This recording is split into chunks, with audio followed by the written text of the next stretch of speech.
안녕하세요. 문학줍줍입니다. 오늘 여러분의 손에 쥐어드릴 작품은 알렉산드르 솔제니친의 안병동입니다. 알렉산드르 솔제니친에 관한 내용은 이반 데니소비치 수용소의 하루 영상을 참고해주세요. 솔제니친의 대표작 중 하나인 안병동은 1966년에 발표되었으나 소련 사회를 비판하는 내용으로 인해 정식 출간되진 못했습니다. 오히려 서방에서 영문 번역본이 먼저 출간되었죠. 이 작품은 실제로 위암 투병을 했던 작가 자신의 경험을 토대로 쓰여진 소설로 감상평에서 설명드리겠습니다만 소련 사회의 부조리를 직간접적으로 비판하는 내용을 담고 있습니다. 그가 노벨문학상을 수상하게 된 계기가 된 작품이기도 하죠. 이 작품에 등장하는 주인물들을 소개해드리도록 하겠습니다.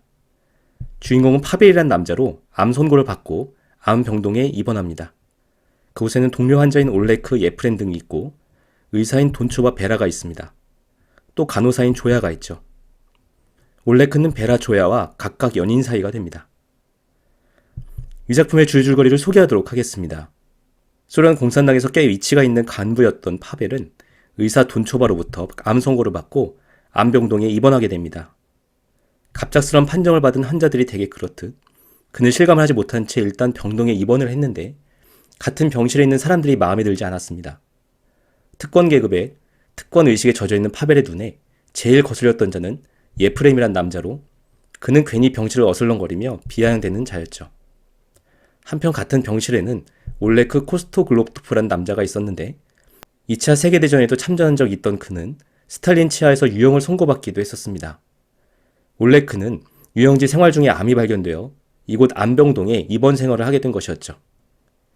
키 크고 늘씬한 올레크는 조야란 이름의 간호사와 묘한 기류가 흐르고 있었고 그녀가 당직을 설 때마다 몇 시간이나 이야기를 나누곤 했습니다. 한편 안병동에는 돈초바 외에도 많은 여의사들이 있었는데 베라 역시 그들 중 하나였고 어느 날 베라와 돈초바는 회진을 돌죠. 그런데 그날따라 환자들은 의사들에게 치료에 대해 불만을 제기했고 돈초바와 베라는 불쾌한 기분으로 회진을 마칩니다. 특히 베라는 그동안 왠지 모르게 호감이 가던 올레크마저 치료에 의문을 제기하자 괜한 서운한 감정마저 느낍니다. 하지만 올레크는 나중에 돈초바에게 불려가는데 그녀는 치료를 거부하면 죽음만이 있을 뿐이라며 윽박질렀고 결국 그는 순순히 주사치료 등을 받습니다. 어느 날 같은 병실의 수다쟁이 예프렘은 톨스토이의 사람은 무엇으로 사는가를 읽고 사람은 사랑으로 산다는 결론에 크게 감동을 받죠. 그는 다른 환자들과 이 이야기를 하다가 철저한 공산당원이자 유물론자인 파벨과 언쟁을 벌이기도 합니다. 그런가 하면 올레크는 차가버섯을 끓인 물이 암에 좋다는 이야기를 어디선가 듣고 와서 병실의 환자들에게 전파하죠. 이 때문에 환자들 사이에서는 차가버섯에 대한 믿음이 생기기 시작하고 각자 지인들을 통해 차가버섯을 구하려고 합니다. 한편 올레크와 간호사 조야 사이에 흐르던 호감은 점점 발전하고 있었고 올레크는 어느 날 조야에게 유영수인 자신의 처지를 넌지시 이야기하며 그녀가 자신과 함께할 수 있는지를 타진하기도 하죠. 파벨의 경우에는 병의 큰 차도가 느껴지지 않아 초조해하고 있었는데 어느 날 가족들을 통해서 스탈린 시절에 유죄 판결을 받은 사람들에 대한 재조사가 이루어지고 있다는 소식을 듣고 두려워합니다.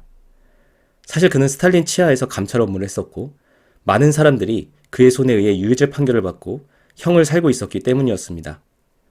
파벨은 그들 중 하나가 석방되어 자신에게 복수를 하러 오는 것 아닌가 하는 두려움에 휩싸이고 안병동이 오히려 안전하게 느껴지기까지 합니다. 그러는 동안 예프렘은 끝내 회복하지 못하고 퇴원 조치가 내려져 병원을 떠났는데 얼마 후 사망했다는 소식이 전해지죠. 어느 날 베라는 병실을 회진하다가 자신이 호감을 가지고 있는 올레크가 극약을 가지고 있는 것을 발견하고는 이를 처리하라고 합니다. 올레크는 처음에 버티다가 베라의 말에 따라 이를 버리기로 하고 그녀가 보는 눈앞에서 이를 파기해버립니다.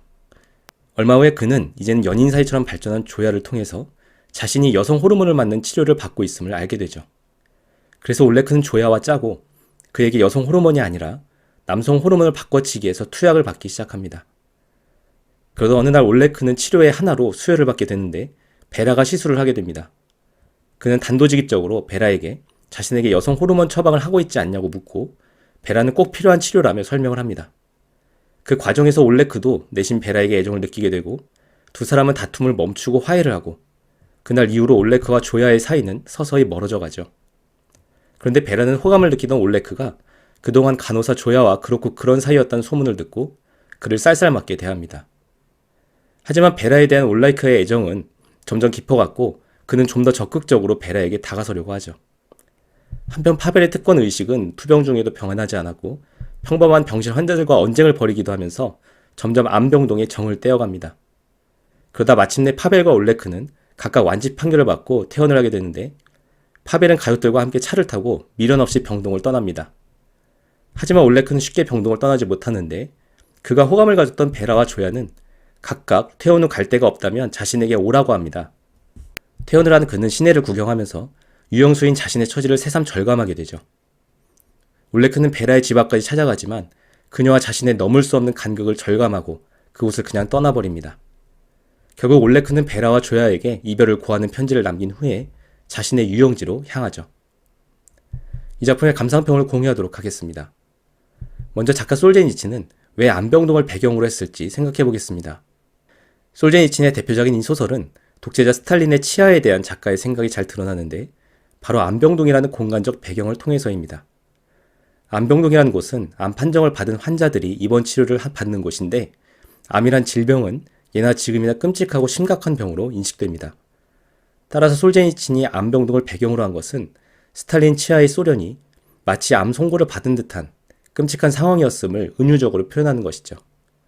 그리고 이 작품의 시간적 배경을 직접적으로 스탈린 정권 시절로 설정하지 않고 스탈린 사후 몇 년이 지난 50년대 중반으로 설정한 이유도 의미 있습니다. 병동에 입원한 환자들이 치료의 희망을 가지고 있었던 것처럼 스탈린 사후이기 때문에 암울한 소련 사회도 그나마 회복의 희망이 있다는 의미일 겁니다. 어쨌든 암병동이 소련 사회를 은유적으로 표현하고 있다면 그곳에 입원한 환자들 역시 다양한 인간의 군상을 은유적으로 나타내고 있다고 볼 수 있죠. 우선 예프렘부터 생각해보면 그는 끝내 암에서 회복하지 못하고 병동에서 태어난 후에 사망하고 맙니다. 그는 아마도 스탈린 치하에서 고통받다가 결국 목숨을 잃거나 회복되지 못한 많은 사람들을 대변하는 인물일 것 같습니다. 그런가 하면 완치 판정을 받고 암병동에서 태어났는데 성공한 파벨과 올레크는 스탈린 사후까지 살아남은 사람들을 상징하죠. 다만 파벨은 끝까지 스탈린식의 공산주의를 신봉하는 사람들을, 올레크는 그 반대되는 사람들을 상징하는 것 같습니다.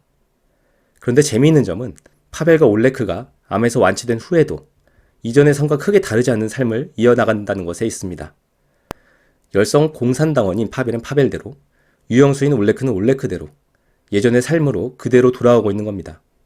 어쩌면 작가 솔제니치는 스탈린 사후 15년이 지났어도 크게 달라지지 않는 소련 사회의 모습을 이들 두 사람의 모습으로 표현한 것 아닐까 싶습니다. 이렇게 생각하면 이 소설의 마지막 문장이 시사하는 바가 상당히 의미심장하죠. 기차가 움직이기 시작했다. 통로 위에 걸린 코스토 글로토프의 장화가 죽은 자의 것처럼 흔들리고 있었다. 자신과 묘한 기류가 흐르고 있던 베라나 조야 모두를 포기하고 쓸쓸히 유영지로 돌아가는 올레크의 모습에는 암을 이겨낸 사람에게서 기대했던 생기가 느껴지지 않습니다.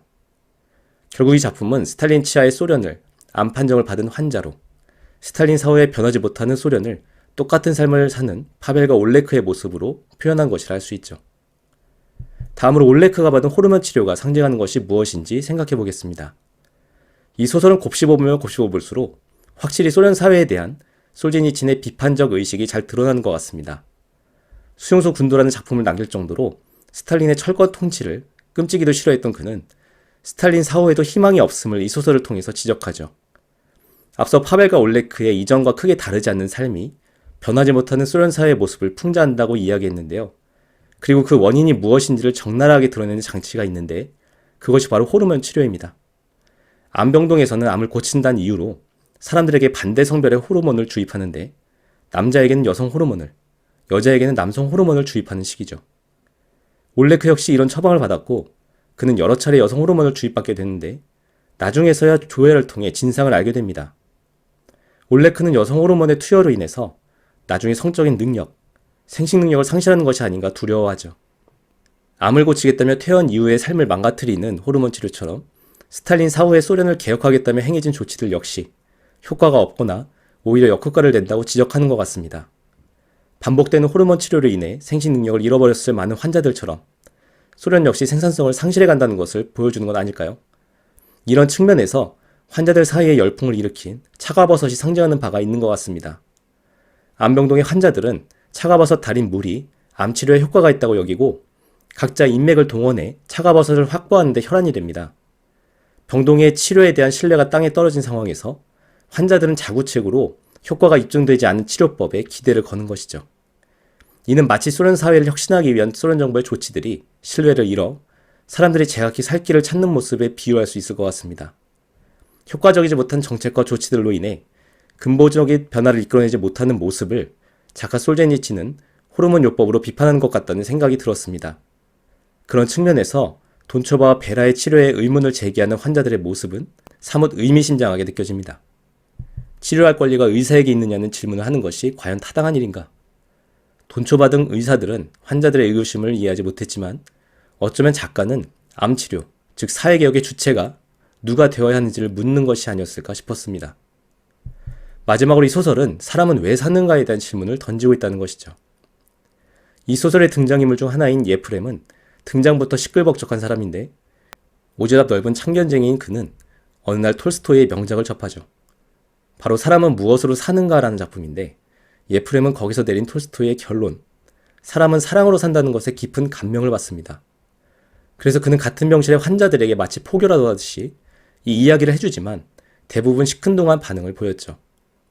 작가 솔제니친이 이런 장면을 우리에게 보여주는 이유는 그가 이 작품을 통해서 사람은 무엇으로 사는가라는 질문보다는 사람은 왜 사는가라는 질문을 던지고 있기 때문인 것 같습니다. 인생의 무거운 짐을 지고 살아가는 대부분의 사람들은 흔히 죽지 못해서 산다는 표현으로 삶의 무게감을 표현하죠. 굳이 극단적인 예까지는 들지 않더라도 현실을 살아가는 사람들한테서 삶에 대한 강한 의지가 두드러지게 나타나기 쉽지 않습니다. 하지만 마치 숨쉬듯 자연스럽게 여겨졌던 삶이란 것이 끝날 위기에 처했을 때, 즉 죽음에 직면하게 되면 상황은 달라집니다. 이전에는 자신이 왜 사는가에 대해서 깊이 생각해보지 않은 사람들이 저마다의 이유로 살고 싶어 하기 때문이죠. 우리가 힘이 있고 건강하고 행복하게 살 때는 기적을 비웃지만 인생이 불행하고 짓밟히는 날이 오면 우리는 오직 기적만을 바라고 오직 기적만을 믿게 되는 법이다. 하지만 작가는 이 작품에서 이들이 왜 기적을 바라면서까지 살고 싶어 하는지에 대한 명쾌한 답은 내놓지 않고 있습니다. 올레크가 왜 살고 싶어 하는지, 파벨은 왜 살아야 하는지 작품 속에서 명확하게 드러나고 있지 않는 것이죠. 이 소설은 사람은 무엇으로 사는가라는 작품을 등장시킴으로써 도리어 사람은 왜 사는가에 대해서 생각해보게 만들고 있습니다. 여기까지 안병도 줍줍이었습니다. 감사합니다.